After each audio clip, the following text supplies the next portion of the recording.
Hi friends, welcome back to పదాల పొదరిల్లు. నా కథలు, నా కవితలు. ప్రణయ సంగమం 74వ భాగం. నువ్వన్నట్టు విక్రమ్ అలా ఎవరిని అయినా తీసుకొచ్చినా నాకేమీ అభ్యంతరం లేదు. నా కొడుకు ఏది చేసినా ఒకటికి 2 సార్లు కాదు 10 సార్లు ఆలోచించే చేస్తాడు. అలాంటిది ఒక అమ్మాయిని తీసుకొచ్చాడు అంటే ఆ అమ్మాయి ఎంత గుణవంతురాలో అర్థం చేసుకోవచ్చు అని లోపలికి వెళ్ళిపోతారు ఆవిడ. కావ్యకి శ్యామలా గారి మాటలు చంపపెట్టులా అనిపించేసరికి కోపంతో బుసలు కొడుతూ అడుగులని దనా వేసుకుంటూ రూమ్కి వెళ్తుంది. డోర్ లాక్ చేసుకుని కోపంతో పిచ్చి పట్టి దానిలా ఊగిపోతుంది. అసలు ఏమనుకుంటున్నారు నా గురించి? అక్కడ కొడుకు, ఇక్కడ అమ్మ ఇండైరెక్ట్గా చురుకులు అంటిస్తున్నారు. వీల్లేదు. ఇలాగే చూస్తూ ఉంటే నన్ను నిలువున ముంచేలా ఉన్నారు ఇద్దరూ కలిసి. ఏదోటి చెయ్యాలి. ఏం చెయ్యాలి? వంట చేసి మార్కులు కొట్టేద్దామంటే అది బెడ్స్ కొట్టింది. ఏం చేస్తే అందరి దగ్గర మంచి ఇంప్రెషన్ కొట్టేయచ్చు? బావతో నాకు పెళ్లి జరిగేలా చేయాలి అంటే నేను ఏం చేయాలి? అసలు ఇదంతా కాదు. ముందు బావ ఏ అమ్మాయిని లవ్ చేయకుండా చూసుకోవాలి. ఆల్రెడీ చేస్తున్నాడో లేదో తెలుసుకుని దాన్ని చెడగొట్టాలి, విడగొట్టాలి. తర్వాత మా పెళ్ళికి లైన్ క్లియర్ చేసుకోవాలి. పై రెండింటిలో ఏది జరిగినా కింద మూడోది జరగదు అని తెగ ఆలోచిస్తూ రూమ్లో అటు ఇటు తిరుగుతుంది కావ్య. పాపం, పాపకింకా వెలిగినట్టు లేదు బ్రెయిన్. అసలు విషయం తెలిస్తే ఏమైపోతుందో ఏంటో. బుర్రకి బాగా పొదును పెట్టి ఆలోచించగా ఒక పాయింట్ దగ్గర స్ట్రైక్ అవుతుంది కావ్య. ఆలోచన రావడమే ఆలస్యం. కొంచెం మనీ తీసుకుని కారులో స్టార్ట్ అవుతుంది. అలా ఒక గంటకి ఒక మాల్ ముందు కారు ఆపుతుంది కావ్య. కార్ పార్క్ చేసి స్టైల్గా నడుచుకుంటూ లోపలికి వెళ్తుంది. మాల్లో ఏమీ తీసుకోకుండా అటు ఇటు చూసిన కావ్య దగ్గరికి ఒక సేల్స్ మ్యాన్ వస్తాడు. ఏం కావాలి మేడం అని మర్యాదపూర్వకంగా అడుగుతాడు. కావ్య అతన్ని కింద నుండి పైకి చూసి, అతనితో నాకు హెల్ప్ కావాలి, చేస్తావా అని అడుగుతుంది. అందుకతను ఏం హెల్ప్ మేడం అని అడిగేసరికి నాకు ఇక్కడే సీసీ ఫుటేజ్ కావాలి అంటూ బ్యాగ్లో నుండి డబ్బు కట్టన తీసి అతను ముందు ఉంచుతుంది. పెద్ద మొత్తంలో డబ్బులు చూడగానే అతను వాటిని చేతికి తీసుకొని మెరిసే కళతో చూస్తూ నాతో రండి మేడం అని అతనితో తీసుకెళ్తాడు. ఆపరేటర్ రూమ్లోకి వెళ్ళగానే అక్కడ ఉన్న అతనికి సైగ చేసి అతని చేతిలో కొంత డబ్బు పెట్టి కావ్యని అతనికి చూపిస్తాడు. చెప్పండి మేడం, ఏం కావాలి అని అడిగాడు అతను. కావ్య డేట్తో సహా చెప్పి ఆ రోజు సీసీ ఫుటేజ్ చూపించమని అడుగుతుంది. అది జరిగి కొన్ని రోజులు గడిచి ఉండడంతో ఎలాగోలా చెక్ చేసి కావ్య అడిగిన విధంగా చూపిస్తాడు. ఎంట్రన్స్ దగ్గర నుండి చూపిస్తున్న ఆపరేటర్ని పక్కకి నెట్టి తనకి కావాల్సిన విధంగా చూసుకుంటుంది కావ్య. అలా గుడ్లప్పకిచ్చి చూసిన కావ్యకి ఎంట్రన్స్ నుండి లోపలికి వస్తున్న విక్రమ్ కనిపించగానే వీడియో స్లో చేస్తుంది. అలా ప్రణయ అతని వెనకే రావడం, విక్రమ్ ఆమె చేతిని అతని చేతిలోకి తీసుకొని ఫాస్ట్గా నడిచి కావ్య వాళ్ళు ఉన్న కాఫీ కేఫ్ దగ్గరికి రావడం అన్నీ చూస్తుంది కావ్య. విక్రమ్ అలా ప్రణయ్ చేతి పట్టుకున్న ప్రణయ ఎలాంటి ఫీలింగ్ చూపించకపోవడం ఆశ్చర్యపరుస్తుంది కావ్యని. బాగా పరిచయం ఉన్న వాళ్ళ బిహేవ్ చేస్తున్నారు ఇద్దరు.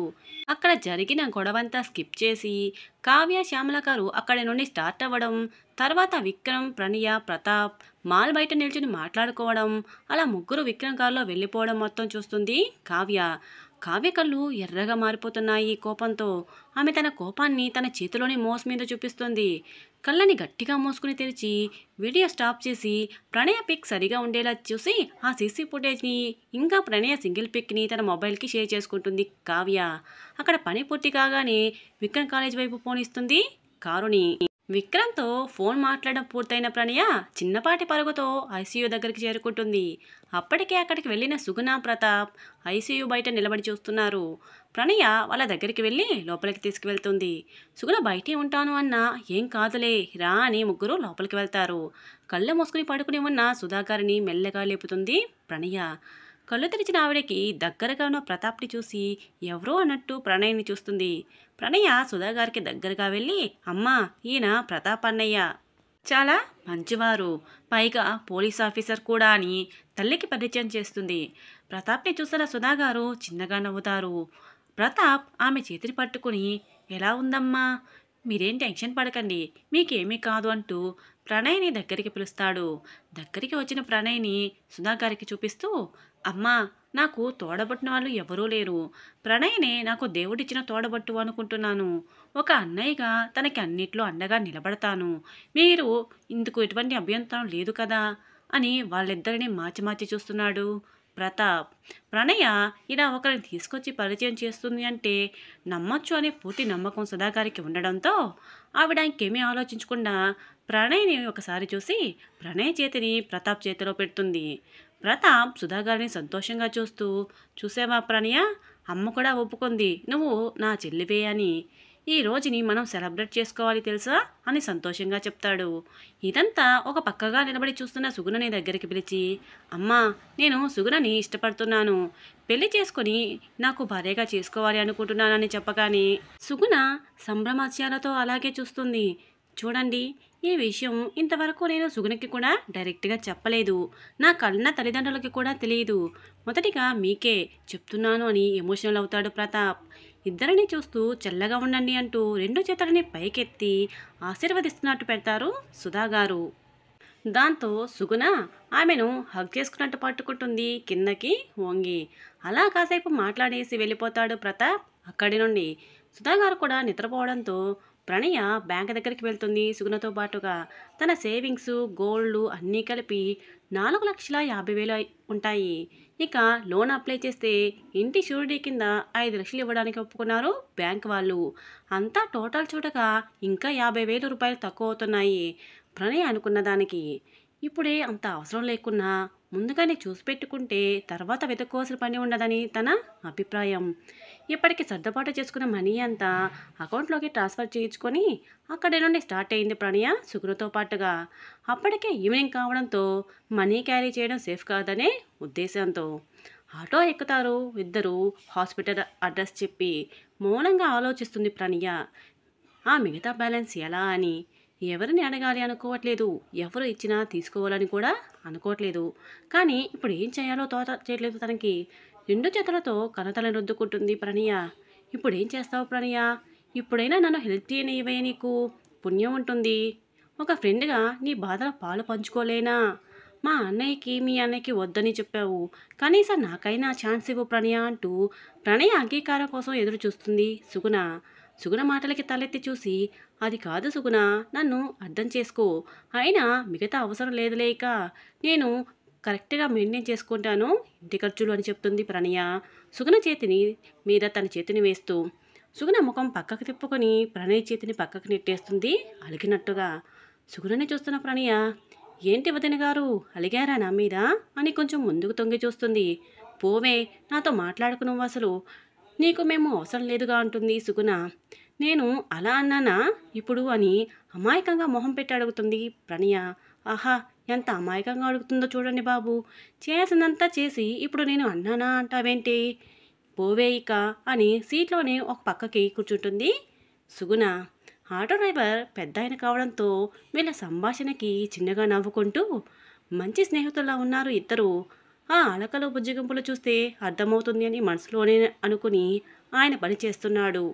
ఇలా కొంతసేపటికి హాస్పిటల్కి వస్తారు ప్రణయ సుగుణ. వాళ్ళు అక్కడ ఆటో దిగగానే విక్రమ్ నుండి ఫోన్ వస్తుంది ప్రణయ్కి. లిఫ్ట్ చేసిన ప్రణయ్ని, ఎక్కడున్నావురా, వెళ్ళిన పని ఏమైంది అని అడుగుతాడు విక్రమ్. హా, అయిపోయింది సార్, ఇప్పుడే హాస్పిటల్ దగ్గర ఆటో దిగాము నేను సుగుణ అని చెప్తుంది ప్రణయ. తక్కువ అయిన అమౌంట్ గురించి చెప్తే ఖచ్చితంగా విక్రమ్ కడతాను అంటాడు అని తెలిసే అలా చెప్తుంది. ఓకే బంగారం, నేను హాస్పిటల్కి దగ్గరగా వచ్చేసాను, ఇంకో 2 మినిట్స్లో నీ ముందు ఉంటాను అని కాల్ కట్ చేస్తాడు విక్రమ్. ప్రణయ్ మాట్లాడినది దిక్కులు చూస్తూ ఓ పక్క వింటూనే ఉంది సుగుణ. ప్రణయ సుగుణ వైపు తిరిగి, అటు తిరిగిన సుగుణని తనకి వీలుగా తిప్పుకొని, చూడు, ఇది రిక్వెస్ట్ అనుకుంటావో ఆర్డరే అనుకుంటావో నీ ఇష్టం, నువ్వు ఎలా అనుకున్నా నాకు వచ్చే నష్టం లేదు, అర్థమైందా? సో నేను చెప్పేది జాగ్రత్తగా విను అని, తక్కువ అయిన అమౌంట్ గురించి విక్రమ్ గారితోనూ మా అన్నయ్యతోనూ చెప్పావంటే నేనేం చేస్తానో నాకే తెలియదు.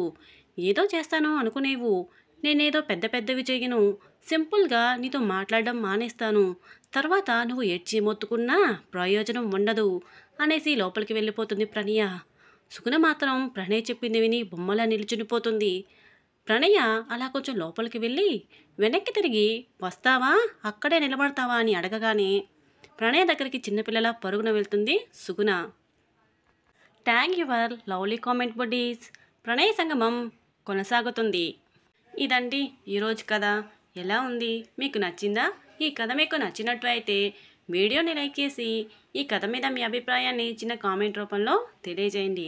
అలాగే మన పదాల పదాలు ఛానల్ని ఇంకా సబ్స్క్రైబ్ చేసుకున్నటువంటి వాళ్ళు వెంటనే సబ్స్క్రైబ్ చేసుకొని మీ ఫ్రెండ్స్కి షేర్ చేయండి.